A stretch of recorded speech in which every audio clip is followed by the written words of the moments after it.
نحمده ونصلي على رسوله الكريم أما بعد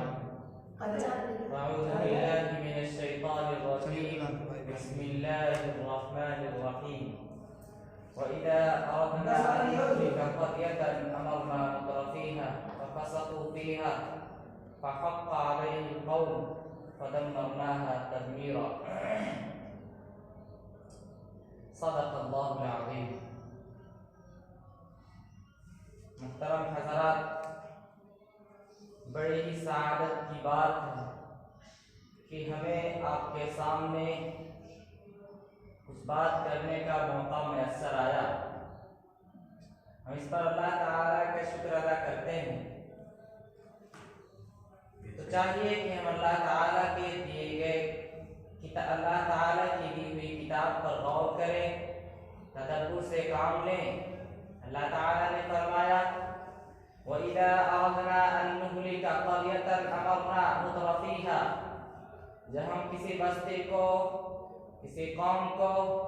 کسی ملک کو، کسی شہر کو ہلاک کرنے کا ارادہ کرتے ہیں تو اس کے عیاشوں کو ہم حکم دیتے ہیں. اور ظاہر ہے کہ احکام پیغمبر کے ذریعے، نبیوں کے ذریعے ہی دیے جاتے ہیں. امرنا مترفیہا، ہم وہاں کے عیاشوں کو، نافرمانوں کو یہ حکم دیتے ہیں کہ سنبھل جاؤ اور گزشتہ قوموں سے سبق حاصل کرو. لیکن ففسقوا فیہا، وہ بات نہیں مانتے، وہ فسق و فجور مچاتے ہیں، وہ کسی تنبیہ کو سننے کو تیار نہیں ہوتے، جبکہ اللہ تعالیٰ کی طرف سے انہیں متنبہ کیا جاتا ہے. تو اللہ تعالیٰ کہتا ہے جب وہ یہ کرتے ہیں تو ہم بھی اپنا فیصلہ نازل کرتے ہیں. فَدَمَّرْنَاهَا تَدْمِيرًا، ہم ان کو ہلاک کر دیتے ہیں، ان کو تباہ کر دیتے ہیں، اینٹ سے اینٹ بجا دیتے ہیں. یاد رکھیے آج ملک میں جو ہو رہا ہے، آج سے پہلے ملک میں جو ہو رہا تھا اور آج سے پہلے 1947 سے جو ہو رہا ہے کہ مسلمانوں کے حقوق چھین لیے گئے اور ایک ہندو راشٹر قائم کر دیا گیا، مسلمانوں پر ایک دیو مالائی نظام تھوپ دیا گیا، مسلمانوں کے سارے حقوق چھین لیے گئے. یہ ایسے نہیں ہو گیا، یہ ایسے نہیں ہوا کہ اللہ میاں ریٹائرڈ ہو گئے ہیں، اللہ میاں دیکھ نہیں گئے ہیں. ظاہر ہے کہ ایسا نہیں ہے، بلکہ درخت کا کوئی پتا اللہ کے حکم کے بغیر گرتا نہیں، کوئی ذرہ فضا میں اللہ کے حکم کے بغیر اڑتا نہیں. اس لیے یاد رکھا جائے دنیا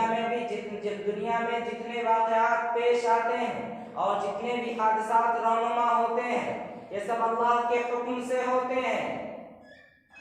اللہ کا حکم کس لیے ہوتا ہے؟ اس کے اسباب ہوتے ہیں، اس کے ریزنز ہوتے ہیں، اس کے علامات ہوتی ہیں اور اس کے تقاضے ہوتے ہیں. قرآن اللہ کا معجزہ ہے. حضرت موسیٰ کی لاٹھی معجزہ تھی، قرآن اس سے بڑا معجزہ ہے.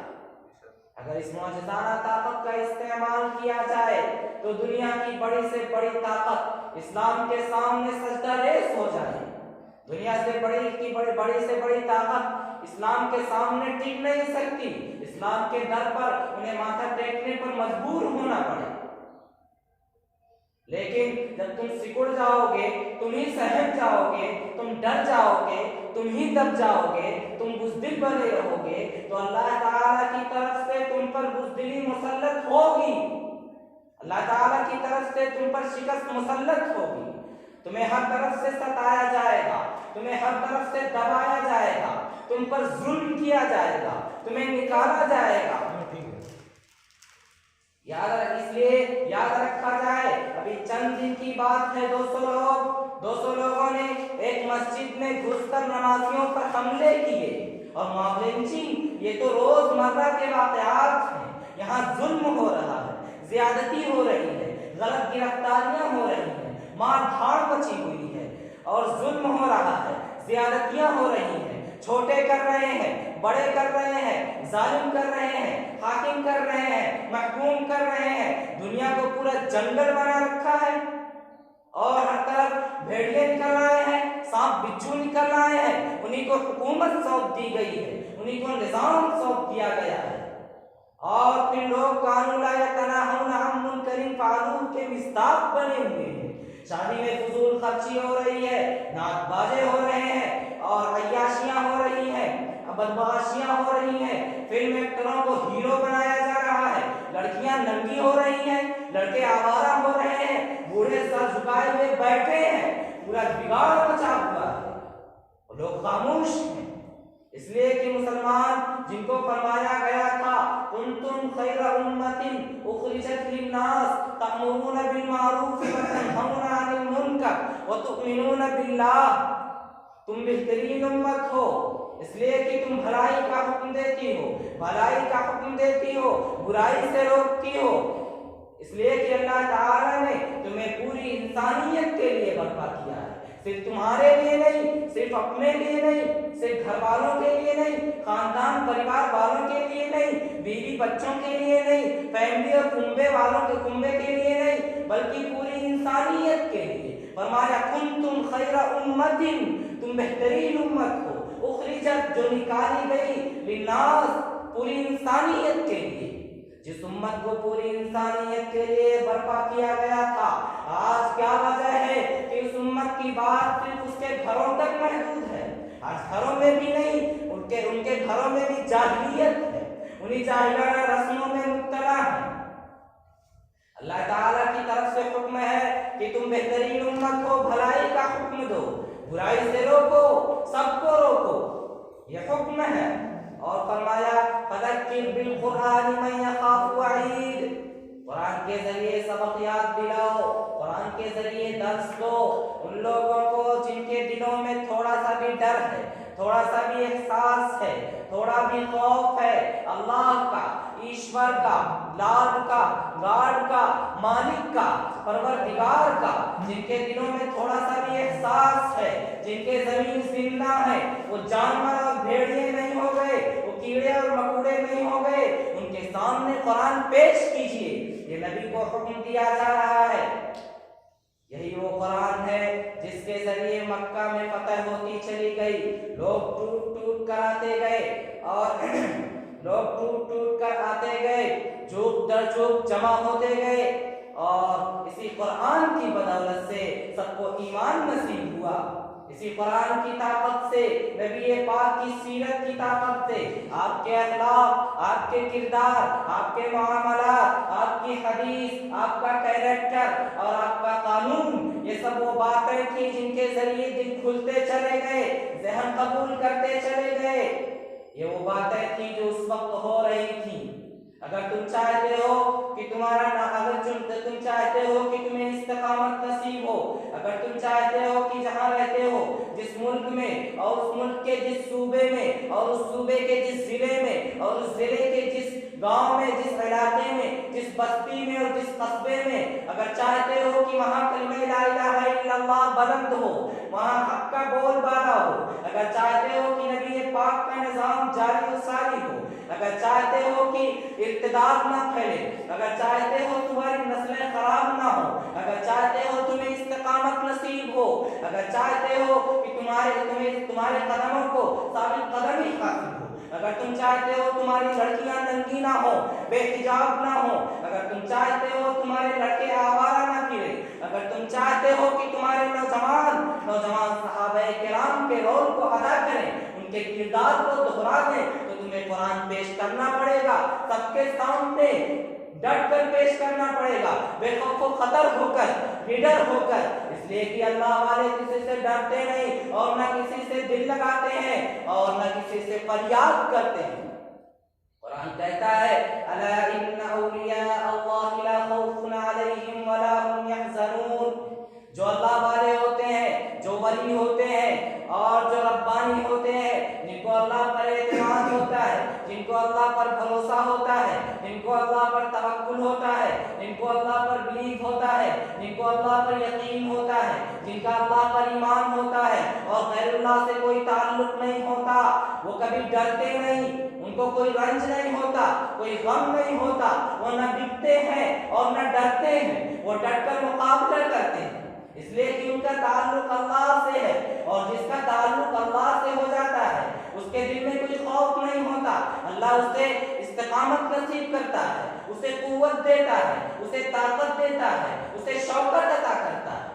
اس کو سمجھنے کے لیے بس یہ بات سمجھ لینی چاہیے کہ نبی پاک صلی اللہ علیہ وسلم نے ارشاد فرمایا جمعہ کے دن جو بھی سورہ کہف پڑھے گا، تدبر کرے گا، غور کرے گا، ایسے نہیں کسی رٹ لے، جو بھی سمجھ کر پڑھے گا وہ دجال کے فتنے سے محفوظ رہے گا۔ ایسا کیا ہے سورہ کہف میں جس کی وجہ سے یہ ہوگا؟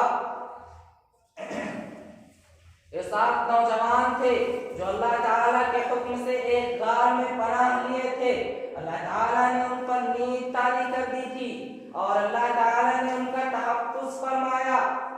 یہ 7 نوجوان کون تھے؟ اس کی بڑی تفصیلات ہیں۔ یہ 7 سلیپرز کے حیثیت سے ببلیکل لٹریچر میں موجود ہے اور ان کا تذکرہ عیسائی لٹریچر میں موجود ہے، ان کا تذکرہ یہودی لٹریچر میں موجود ہے، اور دنیا کی تاریخ محفوظ کرنے والے ان کو جانتے ہیں کہ 7 سلیپرز کون تھے۔ رومن امپائر کے حکومت، رومن امپائر میں جس وقت کفر و شرک کی حکومت تھی وہ تنگنا رہی تھی اور وہ یہ کہہ رہی تھی عیسیٰ مسیح کے ماننے والوں سے کہ یہ مانو کہ وہ ٹرینٹی ہے، تثلیث ہے، تین ہے، خدا ہے، روح القدس ہے اور جیسس کا کرسٹ ہے۔ جو وہ یہ بات کر رہے تھے ان کے سامنے نوجوان کھڑے ہوئے اور انہوں نے کہا جن کا تذکرہ قرآن میں آیا انہم فتیۃ آمنوا بربہم وزدناہم ھدی، وہ چند نوجوان تھے جو اپنے رب پر ایمان لائے، اللہ تعالیٰ نے ان کے ایمان میں، ان کی ہدایت میں اور اضافہ کر دیا۔ وربطنا علی قلوبہم اذ قاموا، اور ہم نے ان کے دل کو اور مضبوط کر دیا جب وہ کھڑے ہوئے۔ وقالوا ربنا رب السماوات والارض، اور انہوں نے رومن امپائر کے سامنے، پولیس کے سامنے، طاقت والوں کے سامنے یہ اعلان کیا ہمارا رب وہ ہے جو آسمان اور زمین کا رب ہے۔ انہوں نے کہا لن ندعو من دونہ الہا لقد قلنا اذا شططا، ہم اللہ تعالیٰ کے علاوہ کسی کو معبود نہیں مانیں گے، کسی کو خدا نہیں مانیں گے، کسی کو دیوی نہیں مانیں گے، کسی کو دیوتا نہیں مانیں گے۔ یہ انہوں نے اعلان کیا اور اللہ تعالیٰ نے ان کا تذکرہ کیا کہ وہ ایسے نوجوان تھے جو اس وقت کی سپر پاور طاقت سے ٹکرا گئے۔ اے مسلمانوں، صرف سورہ کہف پڑھنے سے کام نہیں چلے گا، اس کو سمجھو اور ان 7 نوجوانوں کے کردار کو دہرانا پڑے گا۔ اس لیے آج کے جو ظالم حکام ہیں، آج کے جو فرعون ہیں، آج کے جو نمرود ہیں، آج کے دور کے جو بھی ابو جہل اور ابو لہب ہیں، چاہے وہ عرب میں ہو، سعودیہ میں ہو، آل سعود کی شکل میں، چاہے وہ مصر میں ہو سیسی کے شکل میں، چاہے وہ امارات میں ہو اہل نحیان کی شکل میں، اور چاہے اس ملک کے حکام ہو، جتنے بھی ظالم ہیں، مقابلہ ویسے ہوگا جس طرح ان نوجوانوں نے کیا۔ یعنی ہم اللہ کی کبریائی بیان کریں گے، اللہ کی بڑائی بیان کریں گے، اللہ تعالیٰ کے نام کو بلند کریں گے، اور صرف نعرے نہیں بلکہ ہم جا کر سمجھائیں گے کہ ایشور ایک ہے، اللہ ایک ہے، لارڈ ایک ہے، گاڈ ایک ہے، اس کے علاوہ کسی کی پوجا نہیں ہوگی، اس کے علاوہ کسی کی عبادت نہیں ہوگی، اس کے علاوہ کسی کو نہیں مانا جائے گا۔ اور ہم یہ سمجھائیں گے اللہ اکبر کا معنی ان کو ہندی میں سمجھائیں گے، سنسکرت میں سمجھائیں گے، اور ہر زبان میں جس جگہ کی جو زبان ہے اس زبان میں سمجھائیں گے۔ اے مسلمانوں، آج کے دور میں انٹرنیٹ کا جو دور ہے، نیٹ کا جو دور ہے، اور میڈیا کا جو دور ہے، ڈیجیٹل میڈیا کا جو دور ہے، اس میں آپ گھر بیٹھے تبلیغ کا بہت بڑا کام کر سکتے ہیں۔ آپ اپنی موبائل کا استعمال کیجئے قرآن کے ہندی میں ترجمہ کرنے کے لیے، اور سیرت اور حدیث کو ہندی میں ٹرانسلیٹ کر کے عوام تک پہنچانے کے لیے اپنے موبائل اور اپنے کمپیوٹر کو سب کر دیجئے، اور ادھر ادھر کی چیٹنگ بند کیجئے، ورنہ ایسا تباہ ہوگے کہ تمہارا وجود، تمہارا تشخص، تمہارا امتیاز، تمہاری حیثیت، تمہارا اسٹیٹس، تمہاری اوقات سب خاک میں مل جائے گی، اور تمہارے اندر شیطان گھس کر ایسے انڈے بچے لے گا کہ تمہارا وجود شیطانی وجود بن جائے گا، تمہارا نام لیوا نہ کوئی ہوگا۔ اس لیے اپنے موبائل کو اور ڈیجیٹل میڈیا کو، انٹرنیٹ کے سسٹم کو اللہ کے لیے اور اس کے نبی کے لیے وقف کر دیجئے۔ وآخر دعوانا الحمدللہ رب العالمین۔ مجھے بہت اچھی انداز سے تقریر پیش کر رہے تھے۔